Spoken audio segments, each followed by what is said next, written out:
ഈ അള്ളാന്റെ ദുനിയാവിൽ ഒരുപാട് ചങ്കുകൾ നമുക്ക് ഉണ്ടാവും. പക്ഷെ നമ്മളെ സങ്കടങ്ങൾ കേൾക്കാനും നമ്മളെ ദുഃഖങ്ങൾ പറയുമ്പോൾ ആശ്വസിപ്പിക്കാനും പറ്റുന്ന ചങ്കുകൾ വളരെ കുറച്ചേ ഉണ്ടാവുള്ളൂ. അതുപോലെ ഒരു ചങ്കാണ് ഈ മാണിക്കക്കല്ല്. ഇപ്പം ഞാൻ വളരെ സങ്കടത്തിലാണ്. അപ്പോൾ എനിക്കൊരു പാട്ട് പാടിത്തരണം എന്ന് പറയുമ്പോൾ എൻ്റെ മുത്തുമണി തപ്പട് പാടും. ഒരു പാട്ടെടുക്കും. ഏത് പാട്ടാണ്? എൻ്റെ കുട്ടിക്ക് ഇഷ്ടമുള്ളൊരു പാട്ട്. ആ മറ്റേ ജി എപ്പോഴും പാടില്ല, നീലാകാശ. ആ പാട്. നീലാകാശച്ചെരുവിൽ നിന്നെ കാണാൻ വെൺതാരമായി നീലേ പുന്നും പൂടി മണിമുത്തായി പുൽകാമിടോ. അയ്യോ, ഇതിങ്ങനത്തെ പാട്ട് കേട്ടങ്ങള് ഒരു സുഖമാണ് കേൾക്കണത്.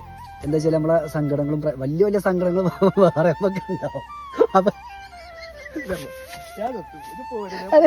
അപ്പൊ ഇങ്ങനത്തെ കൂടി കേൾക്കുമ്പോ ആ വലുതിന് മാറി വലിയ പ്രശ്നം മാറിന്നോളും.